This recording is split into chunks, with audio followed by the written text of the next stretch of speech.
그래서 오늘은 성경의 7가지 이야기에 대해서 나누도록 하겠습니다. 지난 시간 했던 거 우리가 짧게 얘기하면 뭐였어요? 한번 볼까요? 자, 이걸 또 이렇게 크게 할 수도 있더라고.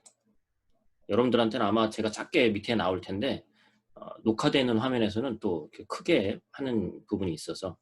자, 5월 7일 성경 공부. 지난 시간에 제가 말씀드렸던 게 뭡니까? 창세기부터 시작해서 1, 2장, 굳이 따지자면 1, 2장에 창조의 하나님의 그런 여러 가지 섭리들이 나오고 굿이라고 그랬죠. 하나님과 인간 사이에 좋았던, 어떻게 보면 마치 연인들이 옛날을 추억하듯이 좋았던 그 옛날. 그런데 3장에 원죄라고 하는 우리 인간 세상에 이제 죄가 들어옴으로 인해서 그것을 인해서 하나님과 우리 사이가 깨져버렸죠. 그래서 이제 그것이 어떻게 보면 구약시대 끝까지 말라기 4장까지의 내용이라고 말씀드렸고, 사복음서가 시작되면서 예수 그리스도의 보혈로 인해서 구원 사역이 시작이 됐다. 그러면서 이제 요한계시록 21장, 22장에 가서 마지막에 최후 승리를 얻게 되는 그러한 것이 지난 시간에 우리가 네 부분으로 크게 나눈 주제였는데, 그 메인이 되는 주제는 하나님의 나라라고 제가 말씀을 드렸습니다. 자, 첫 시간에는 성경을 공부해야 하는 이유에 대해서 배웠고, 두 번째는 성경의 핵심 구조와 주제에 대해서 배웠고, 세 번째 오늘은 성경의 7가지 이야기에 대해서 나누도록 하겠습니다. 자, 이런 얘기가 있습니다. 성경은 드라마다라는 책에서 프레이그 바르톨로뮤 마이클 코힌 IBF에서 나온 책인데, 여우가 까마귀에게 찬사를 보내고 있다. 그대의 목소리는 너무나 아름답소. 나를 위해 노래 한 소절을 불러주지 않겠소? 라는 이 멘트만 딱 보면 어때요? 여우가 까마귀에게 야, 까마귀 목소리가 진짜 좋다. 뭔가 까마귀를 위해서 아주 좋은 얘기를 해주고 있는 것처럼 보이죠. 자, 그런데 자, 전체를 보자는 얘기죠. 까마귀가 고기 한 점을 물고 나무 꼭대기 가지 위에 앉아있다. 숲에는 기근이 찾아와서 동물들이 모두 고기를 빼앗으라고 다양한 전략들을 구사하고 있어요. 여우는 까마귀에게 찬사를 들어놓으면 노래를 청한다. 그대의 목소리는 너무 아름답소. 나를 위해 노래 한 소절을 불러주지 않겠어? 무슨 얘기예요? 그러자 까마귀는 입을 열고 고기가 떨어진다. 그리고 여우는 그걸 받아채서 달아난다. 여러분, 이 얘기가 무슨 얘기입니까? 우리가 여러 가지 그 어느 하는 스토리를 보는 그 기준이 있습니다만, 중요한 거는 하나하나의 파편적으로 어떠한 이야기, 스토리를 봤을 때 그것에서의 단점이죠. 여우가 까마귀한테 얘기한 것은 그 하나의 문장만 봤을 때는 뭔가 찬사하는 것 같고 그것을 통해서 뭔가 대단한 얘기를 하는 것 같지만, 결국에는 머리 써서 까마귀한테서 물건을 뺏기 위함이었다는 것이죠. 그래서 우리는 전체 이야기를 조망하는 것이 성경 또한 얼마나 중요한지에 대해서 우리가 한번 봐야 됩니다. 그래서 이것을 내 삶에 적용해 보면, 내 삶에 일어난 일은 내 삶 하나에 오늘 일어났던 하나의 사건적인 파편이 물론 그것도 중요하지만, 그 파편 너머에 내 삶 전체를 조망하는 큰 것이 있다라는 것이죠. 그것이 뭐냐? 그것을 아는 것이 중요하다라는 얘기를 하는 겁니다. 그러면 성경은 그 이야기들에 대해서 어떻게 이해하고 설명할까요? 우리가 계속 나눴던 그 도표인데, 그 도표를 다시 한번 보겠습니다.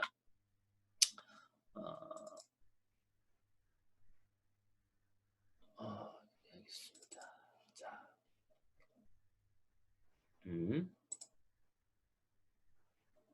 자, 보시죠. 크게 또 어떻게 하는지 모르겠어요. 하나님 나라가 아까 말씀드렸던 이 크게는 4가지, 과거에서부터 시작해서 그 다음에 현재, 미래에 대해서 도표를 보면은 우리가 알 수 있듯이, 그러면 우리에게는 지난 시간에 나눴잖아요. 지금 우리는 어디에 위치하고 있다고 했어요? 바로 굿뉴스, 마태복음 1장 그 다음에 계시록 20장 사이에 있는 그 어딘가에 우리의 이야기가 있다라고 말씀드렸습니다. 그래서 중요한 것은 지금 내가 겪고 있는 모든 일도 하나님 나라라는 큰 범주 안에서 있는 일이고, 이해되셨죠? 하나님 나라라는. 자, 그렇다면 나에게 일어나는 모든 것이 하나님 나라에 있고 내가 내리는 선택과 결정이 하나님 나라에 대한 이해가 없다면 좀 과장되게 표현하자면 하나님 나라에 대한 이해가 없으면 내가 내리는 어떤 결정이 제대로 된 결정이 아니다. 다시 말해서 쓸모없는 결정일 수도 있다라는 얘기를 하는 겁니다. 그래서 그리스도인에게 있어서 하나님 나라를 이해하는 것이 중요하다라는 얘기를 하는 거죠. 예를 들어서 보면 내 삶을 이해하려면 어떠한 구조에서 봐야 되는지가 중요합니다. 바로 복음 안에서 내가 어떠한 것이 진행되어져 가는지에 대해서 아는 것이 중요하다.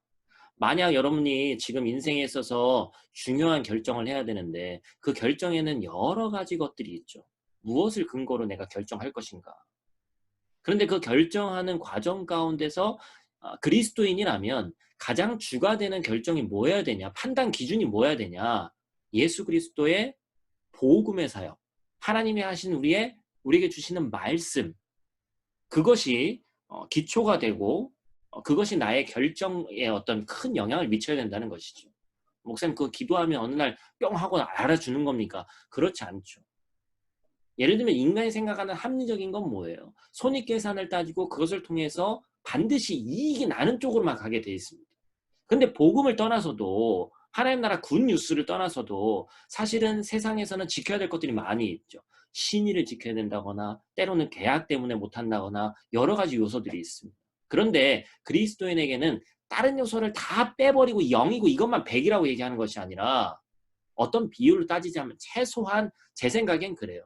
절반 이상은 내가 무엇인가를 선택하는 기준에 있어서 하나님의 말씀과 그 굿뉴스 복음의 그 테두리 안에서 어떠한 선택과 기준이 결정 지어져야 된다는 것이죠. 그것이 바로 그리스도인의 결정이라는 겁니다.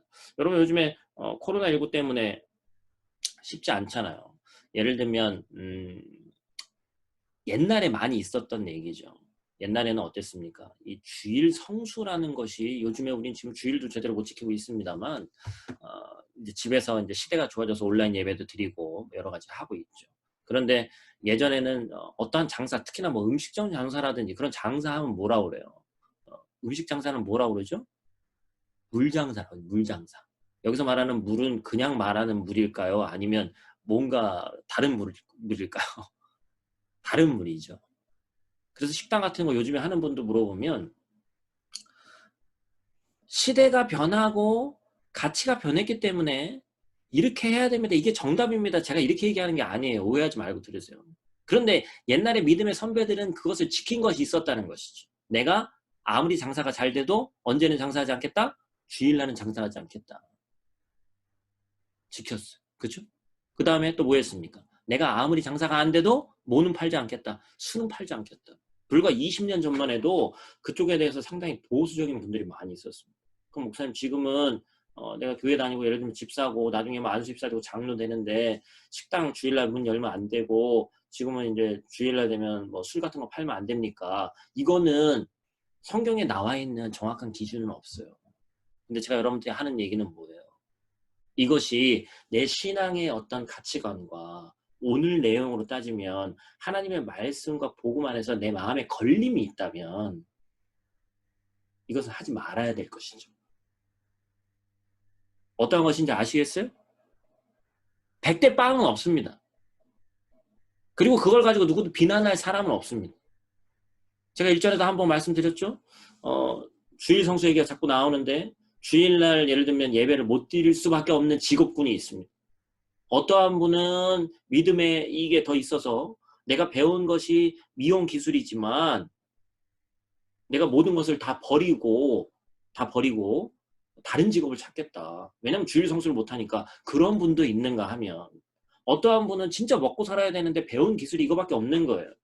그렇기 때문에 내가 이건 꼭 해야 되겠다. 근데 다른 방안을 찾아보자. 목사님에게 목사님 꼭 우리가 안식일이라고 하는데 또 성경 보니까 안식일은 꼭 주일도 아니더만 토요일이 원래 안식일이던데 이게 주일에 대한 어떤 그 마음을 가지고 우리가 다른 날 동일하게 예배 드리면 안 되겠습니까?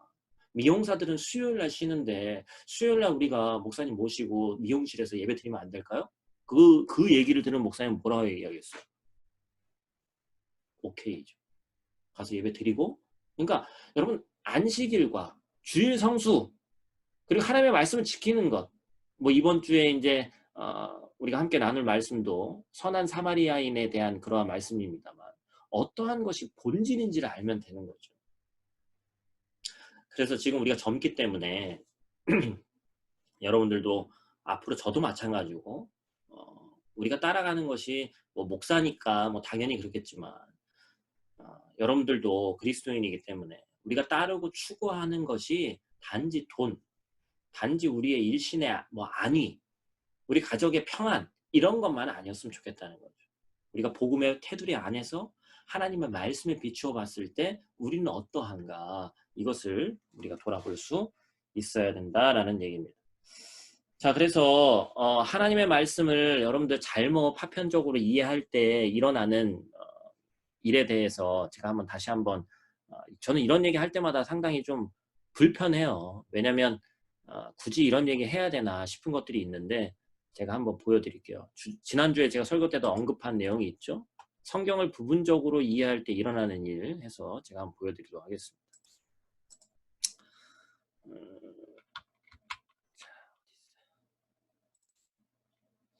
자, 성경을 부분적으로 이해할 때 일어나는 일. 이거는 어떠한 한 교회의 훈련. 그러니까 우리도 교회 안에 그 제자 훈련 그런 게 있잖아요. 그 훈련에 관한 어떤 그 평가서입니다.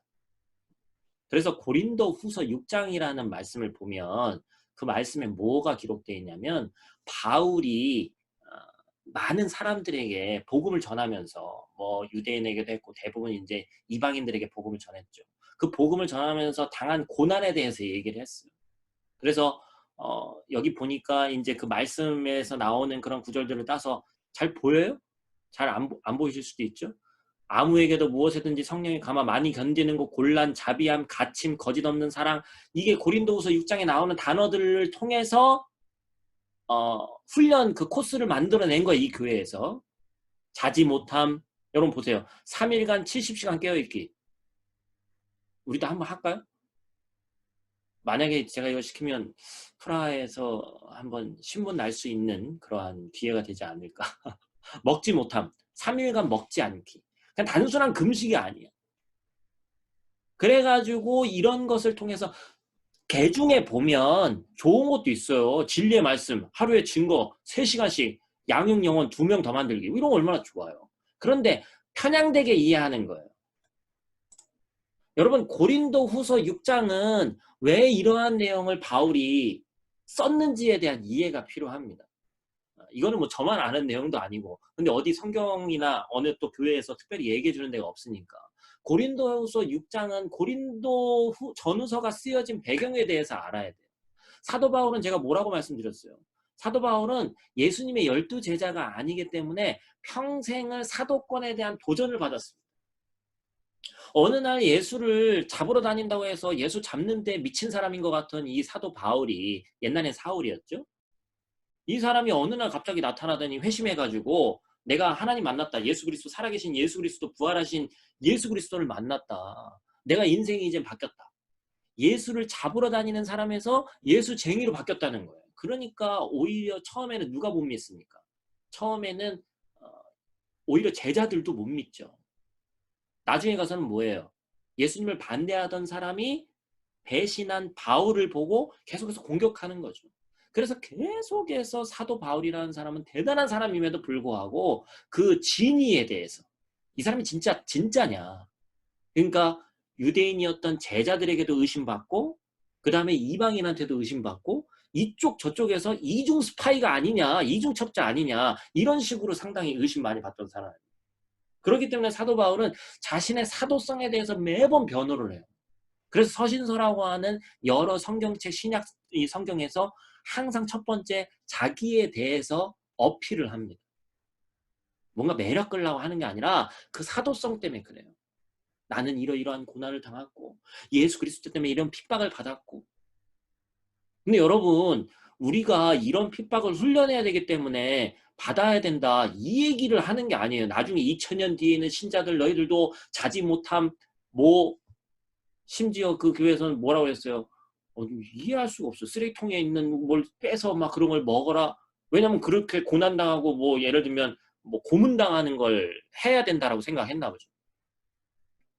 성경을 전체로 조망해서 굿뉴스, 하나님 나라로 본 게 아니라 파편적으로 봤을 때 일어나는 거예요. 무슨 얘기인지 아시겠죠? 그래서 성경이라는 것은 한 부분 봐서는 해답이 안 나와요. 그래서 요즘에 우리나라도 성경에 대해서 연구하는 학자인 목사님들도 많고 또 외국에서 자료들도 많이 오다 보니까 여러분 예를 들면 우리가 왜 그 음식점 같은 데 막 들어가면 그 써 있는 그런 문구들 있잖아요. 그리고 우리가 송구영신 예배 때 같은 때도 여러분들한테 이게 성경 구절 이런 거 주잖아요. 그죠? 그리고 막 뽑기도 하고 좀 위험합니다. 성경을 부분적으로 봐서 하는 게 예를 들면 어떠한 맥락에서 나온지도 모르겠는데 그냥 단지 좋은 말 써 있다고 그걸 다 취할 건 아니거든요. 그래서 우리가 성경에 대해서 전체적으로 조망해서 보는 것이 얼마나 중요한가. 그 다음에 조망이라는 것은 여러분 성경 용어는 아니죠. 알고 계시죠? 하늘을 나는 새처럼 하나님의 말씀을 보는 거예요. 그래서 전체를 보는 겁니다. 그 다음에 세부적으로 들어가는 거예요. 그래서 우리도 이 6주 코스가 끝나면 이게 뭐 언제까지 진행될 수 있을지 모르겠습니다만 제가 최소한 1년 이상은 성경 전체를 거의 한 장은 아니지만 뭐 창세기부터 시작해서 66권이니까 한 시간에 한 권 끝내기 쉽지 않은데 하여튼 그런 걸 해보려고 노력 중이에요. 그것이 나중에 다 우리의 자산이 되고 이 기록이 되면 얼마나 대단한 게 되겠습니까? 그것만 가지고도 여러분 참 든든한 어떤 그 신앙의 배경이 되겠죠? 자, 그래서 오늘은 성경의 7가지 이야기에 대해서 나눈다고 했습니다. 자, 7가지 이야기 중에서 첫 번째는 뭡니까? 우리가 다 알고 있는 거죠? 첫 번째는 뭐예요? 자, 첫 번째는 봅시다. 첫 번째는 창조의 이야기입니다. 창조 이야기는 뭡니까? 창세기 1장에서 11장까지 나오는데 하나님께서 이 땅을 창조하신 이야기로부터 시작합니다. 이 땅의 모든 것을 하나님이 창조하시고 하나님과 교제하면서 하나님의 나라를 세워가길 원하셨죠. 그러니까 태초에 창조되었던 에덴 동산 같은 형태가 하나님의 나라, 완벽한 하나님의 나라죠. 하나님과 인간의 관계, 내 자신에 대해서, 다른 사람에 대해서, 세상에 대해서 기준을 세우고 이렇게 하나님과 교제하면서 영원히 살기를 기대하셨죠.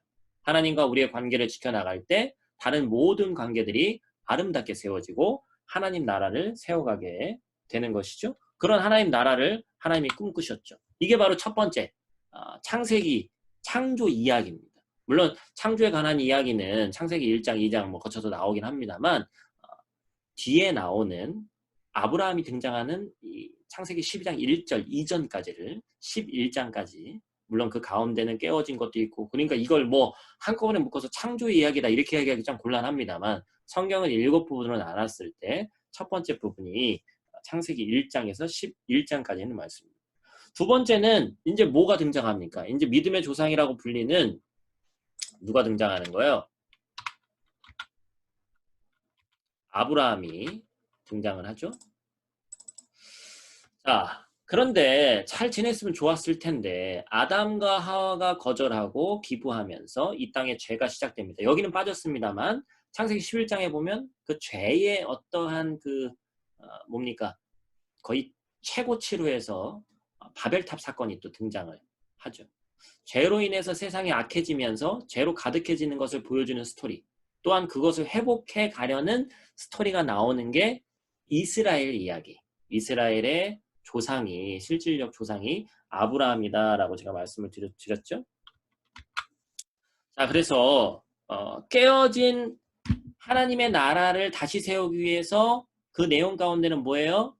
12장부터 시작되는 창세기 12장부터 뒤끝까지 이어지는 그 말라기 4장까지 이어지는 내용에는 아브라함을 하나님이 부르셔서 이스라엘이라는 민족을 세우시고 그 다음에 법을 주시고 그 다음에 그 작은 나라를 통해서 인류 전체를 구원하고자 하는 플랜을 짜시는 거죠. 그런데 그 플랜이 제대로 되지 않죠. 이스라엘 이 사람들이 계속해서 거부하고 거절합니다. 그로 인해서 다른 나라의 포로에 잡혀가기도 하고 다시 이스라엘에 돌아왔음에도 불구하고 여전히 하나님을 거절하고 거부함으로써 하나님의 계획이 마치 이루어지지 않는 것처럼 느껴지죠. 그래서 더 완벽한 플랜이 등장합니다. 하나님께서는 태초부터 이 플랜을 가지고 계셨겠죠. 우리가 안 게 신약시대 주님이 왔을 때 이러한 계획이 있는 거구나 알았을 뿐이지. 그렇겠죠? 자, 그래서 보니까 세 번째, 마태복음 1장에서 그 다음에 사복음서니까 요한복음 22장까지 이스라엘을 통해서 하나님 나라를 세워가시려는 하나님의 마음은 계속해서 깨어지게 되고 예수 그리스도는 구원자라고 그랬습니다. 예수 그리스도라는 분을 통해서 하나님의 나라가 이 땅에서 다시 시작이 됩니다. 그래서 제가 지난주에 나눴던 얘기 중에 여러분들 꼭 기억하셔야 될 이 단어 문장이 있다고 그랬죠? 뭡니까? 하나님의 나라는 이미 시작됐고 그러나 아직 완성되지 않았고 그래서 우리는 이미와 아직 사이에서 살아간다라고 했던 것을 아마 여러분들 기억하실 겁니다. 그래서 예수 그리스도께서 여러분 보세요. 태초에 하나님도 말씀으로 온 세계 우주 만물을 지으셨거든요. 그렇기 때문에 요한복음 1장에 보면 태초에 말씀이 계시니라 그 말씀이 등장하면서 우리 성경 공부 좀 한번 해본 분들은 알잖아요. 로고스라고 그랬죠. 그러면서 말씀이 뭐가 된 거예요? 육신이 되었다. 상당히 어려운 표현입니다. 성육신이라고 그러죠. 말씀이 육신이 되어서 나타나신 우리 눈에 나타난 그 모습이 예수 그리스도신 거예요. 그렇기 때문에 하나님이신 독생자 아들 예수이신 그리스도이신 예수께서 이 땅에 오심으로써 하나님 나라가 다시 한번 시작이 됐고 그 예수 그리스도를 믿는 자들에게는 영원한 하나님의 나라가 약속되는 기쁜 소식, 그것이 복음이다. 그런데 이 하나님의 나라는 그럼 다시 또 어떻게 시작이 되느냐? 예수 그리스도의 말씀으로 시작이 되는 겁니다. 다시 한번 뭔가 창조가 일어나는 그런 사건이 시작이 되는 것이죠. 그래서 말씀을 통해서 하나님의 나라를 보여주시고 특히 마태복음 같은 경우는 뭐가 많이 있다고 했어요? 하나님의 나라를 비유로 설명을 많이 하셨다고 했죠. 비유. 그리고 나를 믿으면 하나님 나라의 백성이 다시 될 수 있다라고 얘기하셨죠. 그리고 십자가의 죽음을 통해서 그 약속을 이루시고 부활하셨고 부활하신 후에 약 40여 일간 제자들에게 보이다가 내가 다시 오리라.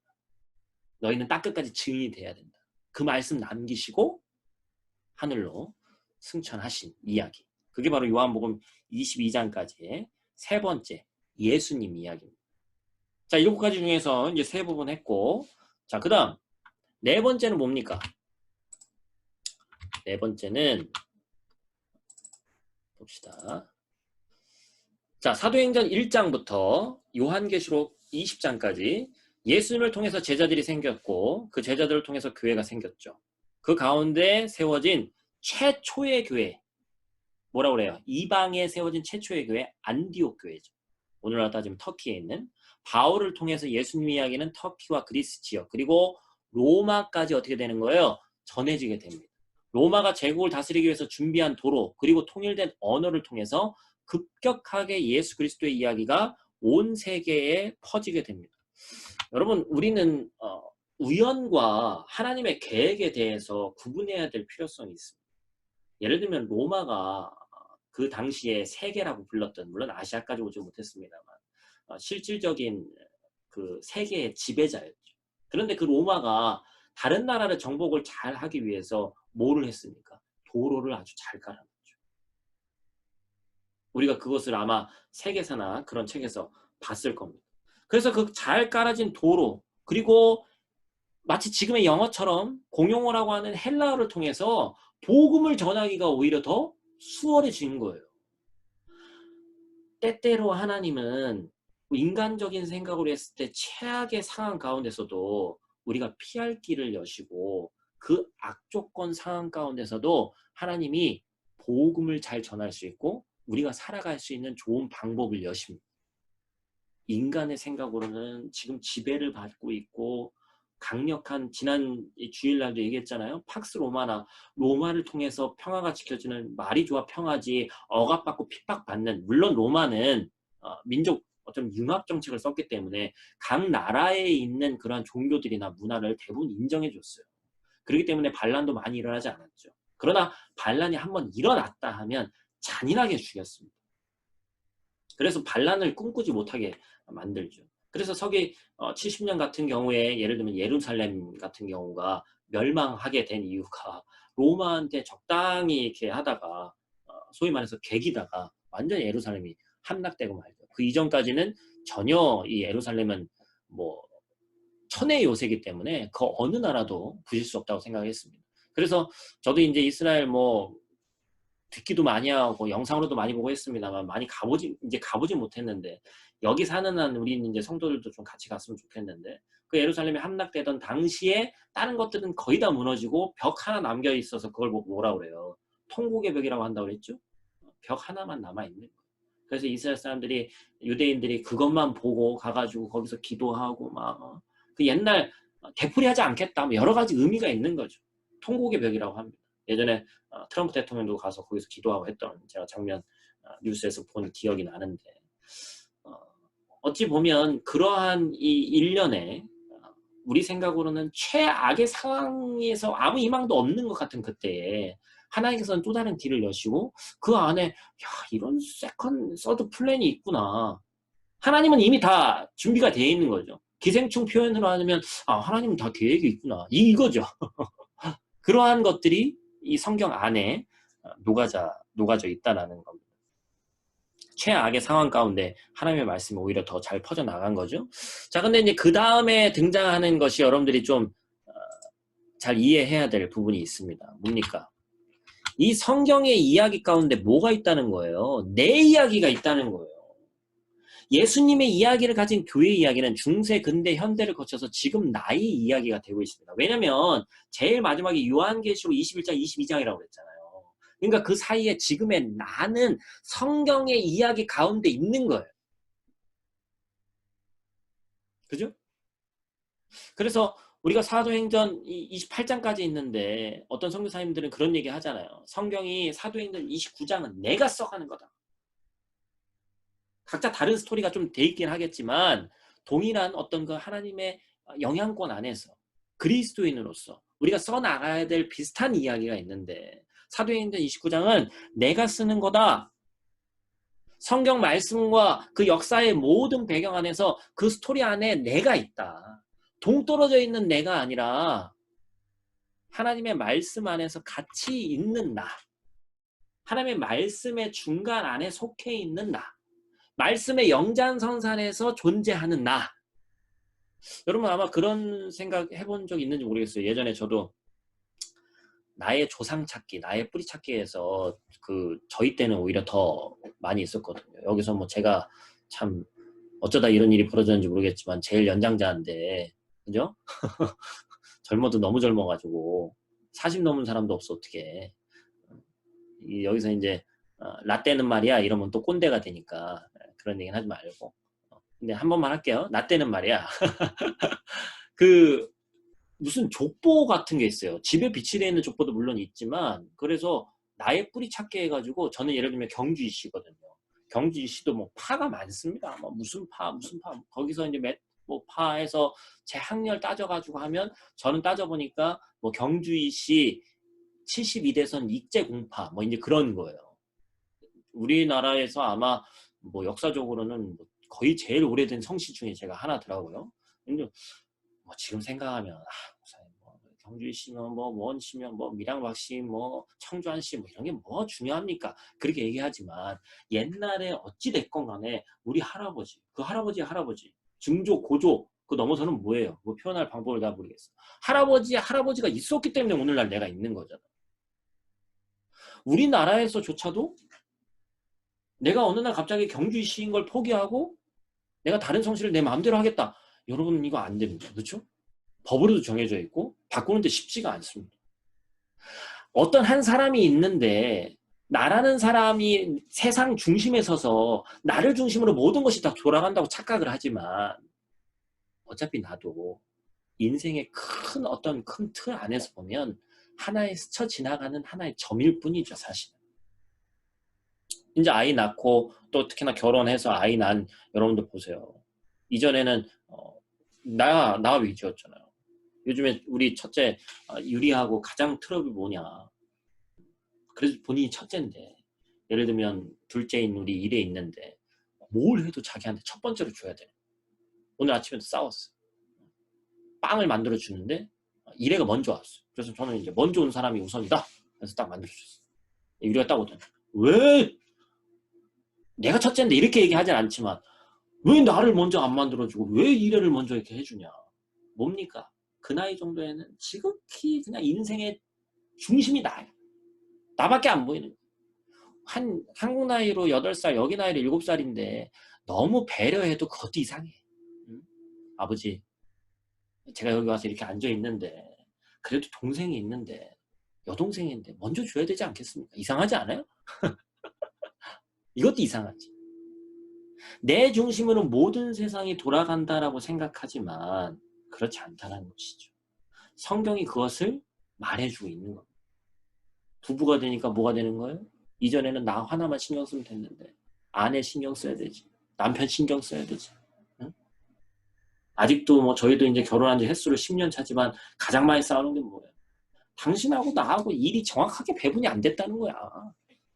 내가 이 정도 했으면 당신도 이 정도 해야 되는데 맨날 그 얘기 하는 거예요. 이미 사모님 뭐 얘기하는 거 아니에요? 그냥 예를 들어서 얘기하는 거예요. 내 얘기처럼 얘기를 해버렸네. 다른 집도 이제 그럴 거다 이거죠. 자르래. 빨리 자르래. 너무 길어졌어 이 얘기가. 근데 아이를 낳아. 그러면 아이가 또 그 아이 중심이 됩니다. 이제 여러분들 나중에 이제 또 우리가 나이 먹어서 이제 우리 아버지 어머니 세대가 돼서 손주 볼 때 되고 있어요. 또 손주가 또 중심이 되겠죠? 우린 직현으로 물러날 거예요. 그것에 대해서 인정하고 인지해야 됩니다. 그러니까 내가 별게 아니야. 당신이 여러분들이 별게 아닙니다. 이 얘기를 하는 게 아니라 우리의 역사도 나라는 사람도 하나님의 큰 틀 안에서 그 안에 이루고 있는 구성원일 뿐이지 세상이 나 중심으로 돌아가는 것이 아니다. 그것을 우리가 인지해야 된다는 것이죠. 그래서 우리는 많은 영향을 받습니다. 그것이 맞는 것이죠. 자, 그러면 6번째. 이거는 이제 조금 또 더 깊이 들어가면 어려운 얘기인데 그냥 간단하게 제가 보여드리겠습니다. 자, 창조 이야기로부터 시작된 성경의 이야기는 세계 역사의 모든 이야기를 다 포함하고 있습니다. 그 성경 역사 안에서 특히나 이스라엘 이야기, 예수님 이야기, 교회 이야기의 역사에 나오는 나라, 성경에서는 애굽이라고 하는 이집트, 성경에서는 아수라라고 하는 아시리아, 성경에서는 바벨론이라고 하는 바벨로니아, 성경에서는 바사라고 하는 페르시아, 그리스, 헬라, 로마의 역사가 다 포함이 되어지는 것이죠. 그 역사가 우리 이 성경, 나라는 이 역사 앞에서 이런 모든 것들이 다 스토리가 진행이 된 것이죠. 그래서 우리가 한번 보면요. 제가 이걸 넣어놨는지 모르겠어요. 어디다 넣어놨구나. 자, 한번 봅시다. 성경의 역사 흐름으로 보는 사건과 인물. 여러분들 뭐 이거는 뭐 다 그릴 것도 없고 다 쓸 필요도 없습니다. 위에 보니까 어떻게 되어 있어요? 아수르, 북이스라엘과 남유다가 멸망해 가는 그런 과정 가운데서 세계 역사 가운데 잘 모르는 사람들은 성경의 역사가 이스라엘 역사책 가지고 뭐 그러냐. 비록 그 형태나 예를 들면 그 비중이 물론 이스라엘의 어떤 역사에 그 비중이 많이 들어갔긴 하지만 그 당시의 세계 역사를 아우르고 있다는 것이죠. 성경이 그냥 지어낸 이야기가 아니기 때문에 역사 속에서 스텝 바이 스텝 가는 거기 때문에 그것들에 대해서 우리가 이해해야 될 필요성이 있습니다. 이거는 뭐 지금 우리가 다 공부하려면 쉬운 일이 아니니까 이러한 이 어떤 스토리 안에서 진행이 된다. 이렇게 전체를 조망해 보니까 성경의 이야기가 또 다른 사실은 역사의 이야기이기도 하구나. 이 사실을 우리가 알았으면 해서 제가 전체 표를 한번 가져와 봤습니다. 한번 이런 게 있구나 한번 보시고 뭐 다 기억하실 필요는 없고 언젠가 또 공부할 기회가 있겠죠? 자, 저런 것을 한번 또 보시면 좋을 것 같고요. 자, 그 다음에 마지막 7번째로는 자, 이제 완성된 이야기죠. 완성된 이야기는 뭡니까? 요한계시록 21장 22장 하나님의 창조로부터 시작된 하나님 나라의 이야기는 결국 예수님이 뭐예요? 다시 재림하심으로써 완성, 여기는 회복이라고 얘기했지만 완성되는 거죠. 새 하늘과 새 땅의 하나님 나라로 온전한 완성을 맞이한다. 그것이 7번째 완성 이야기의 핵심이다라고 할 수 있습니다. 자, 그래서 전체적으로 한번 쭉 살펴봤어요. 성경에는 7가지 이야기가 있다.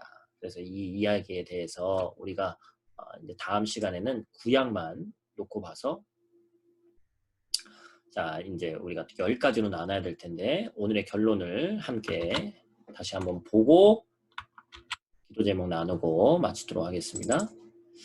자, 그래서 첫 번째 창조 이야기, 두 번째 이스라엘 이야기, 세 번째 예수님 이야기, 네 번째 교회 이야기, 그 다음에 다섯 번째 나의 이야기, 여섯 번째 성경 이야기가 세계 역사의 이야기가 다 들어가 있다. 일곱 번째 완성 이야기, 그게 이제 성경 전체의 스토리다.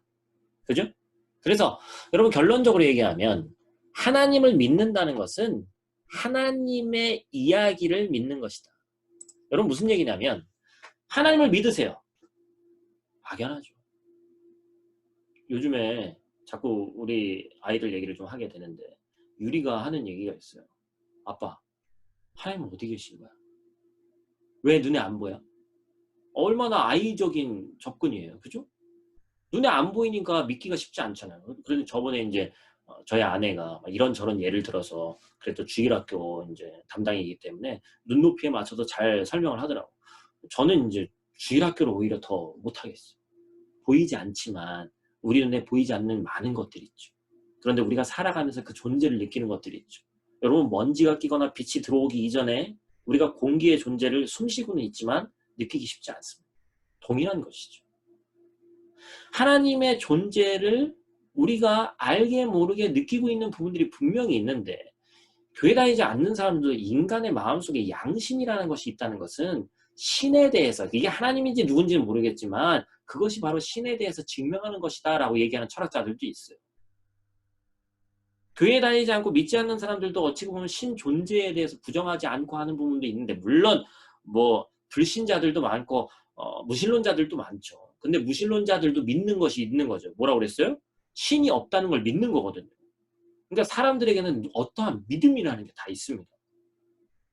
우리가 어떠한 것에 대해서 믿음의 대상이 다를 뿐이지 믿음은 모든 사람들이 다 갖고 있죠. 보이지 않는 하나님에 대해서 어떻게 믿을 것인가? 어찌 보면 아이적인 접근이지만 우리도 동일하게 가지고 있는 질문입니다. 여러분 그것에 대해서 우리는 어떻게 믿고 나아가야 되느냐? 그것에 대해서 우리가 이제 장님이 코끼리 만져서 알아가듯이 더듬더듬 하면서 하나님이라는 존재에 대해서 알아가는 거예요. 여러분 장님이 코끼리 만지라고 하면 1년을 다 준다 해도 그 형태를 100% 정확하게 그릴 수 없습니다. 사람도 마찬가지입니다. 우리가 위대하고 거대하신 하나님의 존재에 대해서 심지어 내 눈앞에 보인다 한들 그 하나님에 대해서 정확하게 그려낼 수 없습니다. 그럼에도 불구하고 하나님의 말씀을 알아야 되는 이유는 하나님의 말씀 가운데 내가 서 있고 스토리를 알아야 그 스토리 안에서 진행되어져 가는 내용을 알 수 있고 보이지 않는 하나님을 아는 방법이 하나님에 대한 이야기를 알면 그 대상에 대한 이해도가 껑충 뛰어오르기 때문에 우리는 이 작업을 포기할 수 없고 멈출 수 없다는 것이죠. 그 과정을 우리가 함께 해 나가는 겁니다. 그것이 참 귀한 시간이라고 할 수 있죠. 자, 그래서 말씀 나누는 건 오늘 여기까지 나누고 기도하고 마치도록 하겠습니다. 하나님, 우리에게 힘을 주시기를 원합니다. 세계 역사 가운데서 또 하나님의 말씀 가운데서도 나라는 사람이 그 안에 포함되어져 있고 또한 여러 가지 상황들 가운데서 나 혼자만 서 있는 것이 아니라 내 주변의 동료들, 믿음의 식구들 서로서로 합력하여서 이 어려운 상황들을 잘 이겨나가기를 원합니다. 때때로 세상에 동떨어져서 나 혼자 있다라는 생각을 할 때 있지만 이 해외에서 어려운 상황 가운데서도 우리가 마음과 뜻과 힘을 합쳐서 한 마음과 한 뜻으로 이 상황을 잘 지혜롭게 이겨나가기를 원하오니 단지 버티고 시간을 허비하는 것에 끝나는 것이 아니라 이 상황에서 하나님이 나에게 무엇을 말씀하시는지 또한 미래를 내다보고 준비할 수 있는 하나님의 지혜를 허락하여 주셔서 우리 프라하와 함께 모든 성도들 또한 이 프라하 땅에서 살아가는 우리 교민들 하나님의 지혜로 이 땅에서 잘 살아나갈 수 있도록 하나님 함께하여 주시옵소서. 또한 주일날 우리가 각자의 처소에서 떨어져서 만나지만 동일한 하나님의 은혜로 함께해 주시고 약 2주 후에는 그래도 모일 수 있을 것 같은데 하나님 우리 가운데 안전을 먼저 허락하여 주시고 눈동자가 지켜주셔서 하나님 영광 가리는 일 일어나지 않을 수 있도록 하나님 함께하여 주시옵소서. 감사를 드리며 예수님의 이름으로 기도드립니다. 아멘.